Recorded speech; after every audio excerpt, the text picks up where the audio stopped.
Hey everybody, Coach Toolshed here, and in today's video I'm going to be bringing you my review for Ghost of Tsushima. And as with all reviews here on Coach Toolshed Gaming, you can rest assured that I have taken the time to fully beat the game before posting my review. In the case of this particular game, I've actually gotten the Platinum Trophy before recording the review, which means I've done pretty much everything that the game has to offer. And in the case of Ghost of Tsushima, I think more than most games that I've talked about here on the channel, it's very important to have that disclaimer at the start of my review, that I've finished the game. Because this game, more than most that I've seen, I have seen a lot of people doing final reviews here on YouTube, doing discussions here on YouTube, doing final reviews on mainstream websites, you know, people who got their reviews posted as pro critics on Metacritic. I've seen lots of people posting their reviews for this game and then admitting in their review or in their discussion that they're still in Act 1 of the game. And I'm sorry. If you're going to be reviewing a game like this that is very story focused, especially if you finish the game, you know exactly what I'm talking about. If you haven't finished the story of this game, you do not know how good it gets. And I don't usually have so much praise for a game when it comes to the story, but I'm going to come right out and say it. By the end of this game, the side characters, the way that their stories intertwine with the main story, the way that their characters are developed, all the cast of this game, and what happens in the epilogue of this game, it's some of the best storytelling and some of the best characters that I have seen in a game in a very long time. And it's pretty ironic coming off the backs of what we saw in the last big Sony exclusive that we discussed here on the channel. But it is quite the refreshing change to have a game where I actually was emotionally invested with a lot of the characters. And I am not afraid to say that by the time the credits were rolling in Ghost of Tsushima, I could barely get through the last scene because I was having a full emotional breakdown. I was watching the final scenes with tears in my eyes. That happens with some games, but nothing like I saw with this game. I didn't think Sucker Punch had it in him. I really didn't. Even as I was getting through the end of the game, I did not expect the epilogue to hit me as hard as it did. But it is one of the most beautiful pieces of video game storytelling I have ever seen. So when I see review after review after review saying, oh, the story's pretty mediocre and blah, blah, blah, that just signals to me that you haven't actually finished it.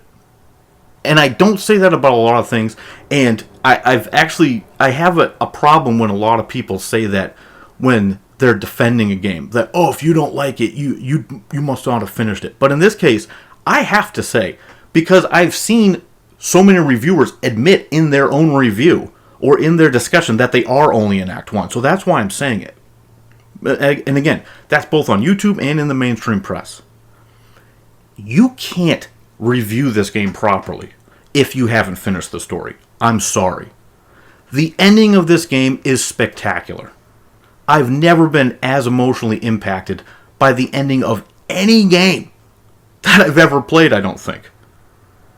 So, I just had to say that right off the bat. But let's get into the game itself. Now, first and foremost, when it comes to this game, it's pretty obvious as you're playing, and indeed, it is one of the prime criticisms that some people have, but this is a open world game in every sense of the term. It is very much an amalgamation of things and concepts that we've seen throughout many AAA games throughout the past generation and even the past decade plus in general. If you've played games like Assassin's Creed or Far Cry or Horizon Zero Dawn or games like that, you have some idea of what you're getting yourself into here. It's got a pretty big map, it's got a pretty big open world, you're going to have different points of interest to go unlock, there's going to be enemy camps and whatnot to take over. Yes, it has all of those things. Although, as I've mentioned in a previous video, I did a bigger breakdown of this, I think that Ghost of Tsushima actually does a very good job of combining all of the elements that we've seen and taking some of the criticisms to heart that we've seen in other games and in other franchises. I think they did a very good job of refining everything into a package that doesn't overwhelm you. And yeah, while some of the stuff is a little bit repetitive, and we're going to get into that a little bit later on, and while there is a lot of stuff in this game that isn't exactly innovative, there is a certain bit of quality to the overall product that I gotta say, no matter what part of the game I'm looking at, it's hard to really point out too many glaring flaws. Yes, it might not have totally original concepts. Yes, there might be gameplay mechanics that is borrowed from other games. Yes, it might have taken some other systems like the crafting from other games and stripped them down and made them a little bit more bare bones and more simplified. But overall, it's hard to point at anything that the game does wrong from a technical standpoint or from a gameplay mechanic standpoint. Most of the things that it does are at least solid. So it's really hard to point to stuff that the game does incredibly wrong and take points off for that. So while it might not be the most innovative group of ideas or gameplay mechanics that you've ever seen in your life, while there are some things that are very good, we're going to discuss some of those in a bit as well. The total package that I think you're getting here overall, if you like games like that, if you like open world games, I think that this is one of the best examples you're going to find of an open world game where there's, yes, a lot of collectibles, there's a map full of question marks to go explore and enemy camps and whatnot. But I think that if you are a fan of that type of game, you will find that this is a top-notch example of what you can do with that sort of game design. Now, I'm sure a lot of people want to move on from that sort of open world type of genre with a lot of collectibles and stuff like that, but I think that there is a huge audience for that. Obviously, this game is selling very well and has been very positively received by fans, but if you are a fan of that game, this game is a great example of that genre and definitely worth checking out from that standpoint alone if you are someone who just likes going through and clearing a map. Now, even if you're someone where that sort of gameplay system does not really appeal to you, I would suggest, as I mentioned in the opener, the story and the characters in this game are very strong. By the time I got through the final act of the game and you've seen all of the different NPCs and the ends of all their quest lines, you realize it's a very, very strong cast of characters, and I felt empathy for all of the main NPCs in the game. Their quest lines start out, they seem a little bit cliche at first, most of them, but by the time you get through the end and you see all the different twists and turns that the story takes, they all have very interesting backstories. They all display some sort of flaw in their character that is interesting. A lot of them have this overwhelming desire for revenge in their storyline, and it really plays on that theme throughout the entire game, the themes of revenge and forgiveness and what people are willing to do when they're confronted with adversity in their own life and the total loss of everything. Because, of course, if you're not familiar with the backstory of the game, you're basically playing on the island of Tsushima in the time when the Mongols were invading Japan. So it's a sort of a historical fiction. It's not really true to life, 100% historically accurate, but it's a fictionalized version of those accounts. But as the story plays out and as you go through and you see how all these characters interact and how they interact with the main character and they all tie into the story in some way, they're all of them very well done. All of the named NPCs, and in fact even some of the non-named NPCs in the game, they really do a very good job of humanizing them throughout even the most mundane side quests.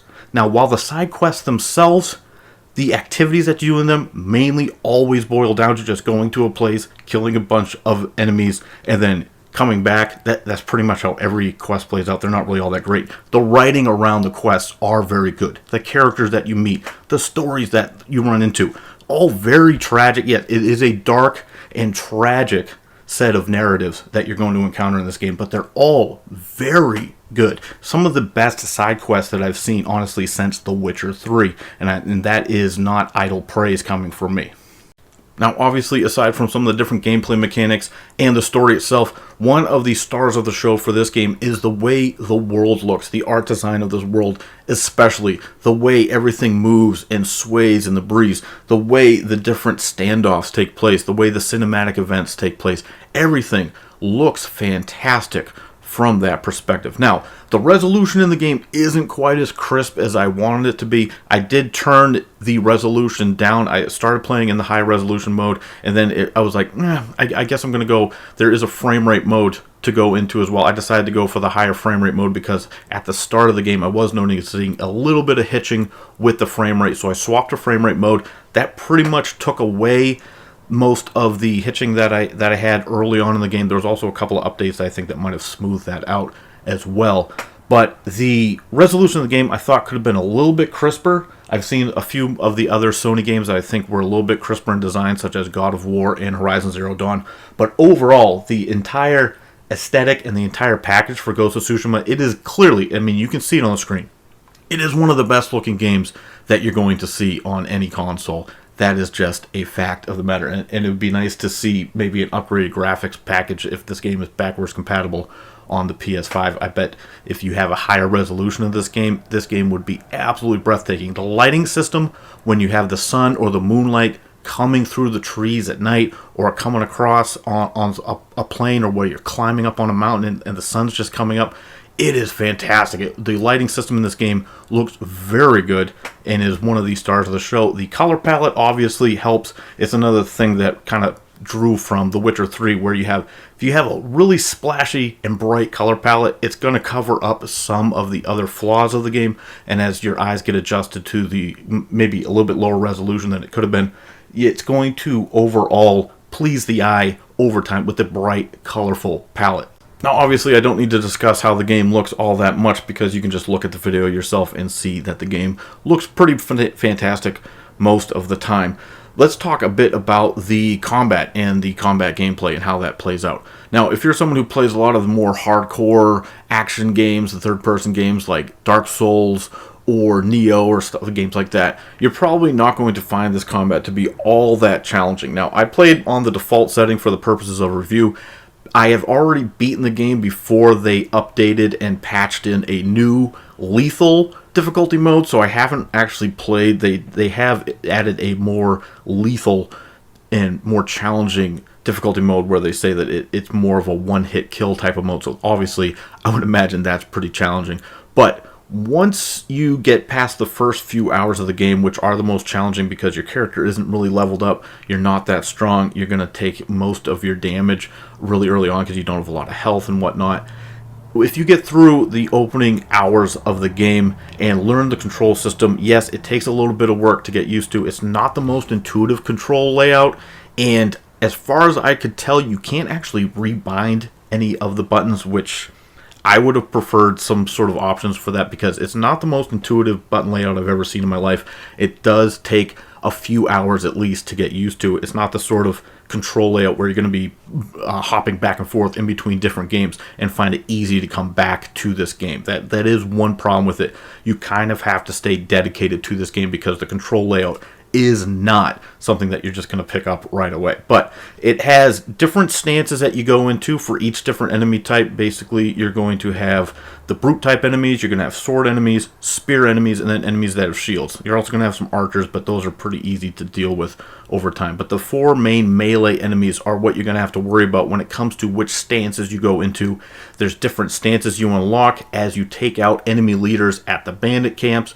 There's going to be different move sets that you can learn off of each stance, and as you progress through the game, those are going to be the most important things, along with your armor set that count towards how you go about taking on enemies. Your armor sets all have different bonuses that they give you, and important to note, all the armor and different cosmetics in the game are earnable through doing stuff in the game, through doing missions, through finishing quests, by finding collectibles, stuff like that.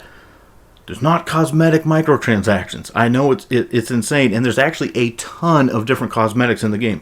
It's almost as though it's still possible to make a game and just charge $60 for it and not monetize the way your character looks down to every last nickel. I know it's a crazy concept, but here's a game where you have a ton of different cosmetic options. There's not a massive amount of different armor sets, but you have a lot of different cosmetic options off of those armor sets. You get all sorts of different stuff. Different masks, different armor sets, different headgear, and you can change the colors on those and whatnot. So pretty good customization. Chances are that your character is going to look a lot different than my character as you go through the game. And again, they're not going to charge you any extra money for it. I know it's a crazy concept, but I digress. So certain armor sets will help you with your stealth. Certain armor sets will help you if you want to be more of an archer. Some of them will help you if you want to do a lot of standoffs. Some of them will help you if you want to stagger your enemies. That's actually the one I ended up playing with the most, because I think staggering your enemy is probably the most useful thing that you can do in this game, because once they're staggered, they're pretty much useless, and you can go in for the kill on that when they're staggered. So that's what I ended up going with throughout the course of the game. There's different charms you can unlock by doing some of the collectibles, these things called fox dens. Now, as far as I'm concerned, there's a bit too many of these throughout the game. There's almost 50 of these to do, but you can unlock different things for your character. There's different shrines you can find that unlock charms. The fox dens help you unlock new slots for your charms. They can make them stronger if you find all of them, stuff like that. There's hot springs you can find that give you more health.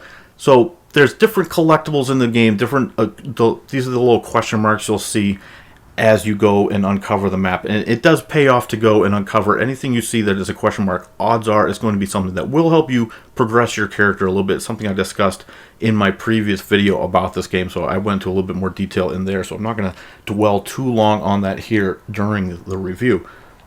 So overall, I think the combat is pretty satisfying. It's certainly not a very deep system, but it's deep enough, and I think that it keeps you on your toes just enough. Like I said, you have to pay attention or you're going to get cut down pretty easily, even on the default difficulty. Your character is pretty overpowered, but you have to take advantage of his skills in order to be overpowered. It's not just like, you're not just going to go through and just hack through everything willy-nilly. You do have to pay a little bit of attention. There's a bit of a rock, paper, scissors action that you have to deal with the combat if you want to be properly cutting through the enemies as efficiently as possible. So, like I said, it does keep you on your toes. It doesn't really overwhelm you. I think it's just challenging enough for people who aren't familiar with this system. And if you're someone who is a Dark Souls pro or whatever, and this isn't hardcore enough for you, you can always bump it up to the new lethal difficulty if that's something that you're looking for, and I'm sure you'll get more of a challenge there. Overall, though, like I said, the art design, the story, especially the story, so good. The characters, by the end, I really connected with all of the main NPCs in the game. The combat, it's not the greatest I've ever played, but it is pretty good. It's fluid. It feels good in your hands, and I didn't really get bored of the combat. Now, there are some issues with the game. I just talked about not getting bored with the combat. The problem is, though, is that the combat is pretty much all there really is to the game. There's not much else besides clearing out enemies. Now, you can do it stealthily. You can do it one-on-one. That is your choice. You are sometimes forced to go into stealth, and you don't have an option. Sometimes you're forced to go into combat, and you don't have an option. So it depends on different story beats. But throughout the entire game, the biggest problem with all the quests is that they all boil down to, let's go kill some Mongolian invaders. That's a problem. Now, the writing around the quests is all very good, but what you're actually doing, it does tend to get a bit monotonous. The collectibles, they started out pretty cool. At first, it's like, following these little foxes around. Oh, this is cool. Oh, there's a bird leading me over here. Oh, this is kind of cool. But by the time you get deep in the game and you realize, again, this is another game that has hundreds of collectibles to go and find. Now, you don't have to do it. It is optional. But like I said, a lot of the collectibles in this game are tied to upgrading your character. So you are going to want to do it. But it does get to be a bit too repetitive by the end of the game. 50 fox dens is a bit too much. 80 different banners to find to unlock saddles for your horse is a bit too much. It's not really necessary. They could have scaled that back down. I don't know. Again, this doesn't affect everybody. But if you're someone who's a completionist, it does affect you. I know some people are like, why are you complaining about collectibles? I get it. If you're not someone where that matters, then it doesn't matter to you. But I think it's fair enough to mention it if you're someone who is a completionist, that this game does have hundreds of collectibles to do. The copy-pasting of building assets and enemy camps and whatnot is also a bit of a problem. It's something that, again, I'm going to reference The Witcher 3. It's one of my critiques that I had of Witcher 3 is, yeah, there's a lot of different villages to go find, and there's stuff you can go, there's, crafting material and whatnot you can find inside the buildings, but pretty much every peasant village is going to be basically the same. The houses are the same, even down to the point where you're going to find the same smashed bed in one house that you just found in another village. It's very similar to The Witcher 3 in that regard. Every peasant's house kind of looks the same. Every Mongolian camp kind of looks the same. So while there are a lot of different encampments to take over, there's very few of them that really stand out in my mind. It's kind of typical for games like this where they have enemy outposts to kind of mix them up a little bit more. I don't think they did a great job of mixing them up in this game. It's kind of a shame when you consider how good the world looks that there's so much copy pasting going on when it comes to just the way all of the little towns and all the villages and all the camps kind of look exactly the same. It's a little bit disappointing. Now, when it comes to the enemies, it's the exact opposite. The enemies change throughout the game. While their archetypes stay the same and a lot of their attacks won't necessarily change all that much, the enemies' aesthetics will change. You're going to fight more better equipped enemies by the end of the game. They're going to have better armor. They're going to look better. They're going to look more intimidating. They're actually going to have quicker movesets. They're going to have, like when you do a standoff, they're going to be a lot harder to do a standoff in Act 3 than it was to do a standoff in Act 1. So stuff like that, they did progress the enemies very well throughout the acts. They just didn't do a very good job of making the aesthetics of the camps look any different. I think that's really one of my major problems with the game, and it's not the end of the world, certainly not, but it is something that by the time you're playing through about 50, 60 hours of the game, it is going to start to wear on you after a while. Something else that's a bit of an issue. Now, while the game does a great job of having a very minimal HUD, there's lots of times in the game when you're not in combat when there's no HUD at all on the screen, but there is a lot of button prompts on the screen, like hit R2 to do this, R2 to do that, R2 to do this. I wish there was a way to disable it. You can make it simplified so it doesn't give as many instructions on the screen, but the button prompts still do pop up. I tested this out. The button prompts will still pop up even on the lowest expert setting, they call it. So it would be nice for a game that's trying to immerse you to be a little bit more immersive when it comes to not having button prompts pop up so much on the screen, because it did kind of take me out of it when it's like press R2 to crawl under, press R2 to do this, press R2 to do that. It was a little bit too video gamey from that standpoint. I've heard other people bring that up, and I do agree with it, although you do sort of zone it out by the end of the game, but that is something to mention. Overall, though, I gotta say, the total package I think you get with this game, this is one of the better games that I've played, honestly. And I don't throw praise like that out a lot. You guys know I'm very critical when it comes to my reviews. I really don't have a lot negative to say about this game. Now, if you absolutely cannot stand this open world type of game, then this won't be for you. If you like him at all, if that's at all the sort of game that you do like, if you've enjoyed them in the past, I would say absolutely this is a game to check out. If you're interested in a very good story, a story that talks about revenge, a story that talks about forgiveness, a story that talks about things that you would do to avenge losses in your life. You know, I feel like there was another game that had very similar themes that did a very poor job of storytelling. Oh, what game was that? It just came out very recently, back in June. Can't think of it right now, but Ghost of Tsushima actually does a very good job with those same exact themes. So if you want to play a game that's more enjoyable, that if it feels better to play, you're going to be a little bit happier playing, and it actually does a good job and actually has a good payoff at the end, and actually has characters that you're going to care about, Ghost of Tsushima might be the game for you. Now, I've seen a lot of people compare the game to Assassin's Creed. Fair enough. There's a lot of similarities. I would say this game is better than any Assassin's Creed game I've played, and I've played at least 8 or 9 of them. This is better than any Ubisoft game that I've played. This is one of the better Sony exclusives that I've played, first-party games, for sure. This is, without a doubt, one of the better games that I've played this entire generation. And I'm not going to make any apologies for that. I know some people might say that this game is kind of cliche, that we've seen it all before. Okay, great.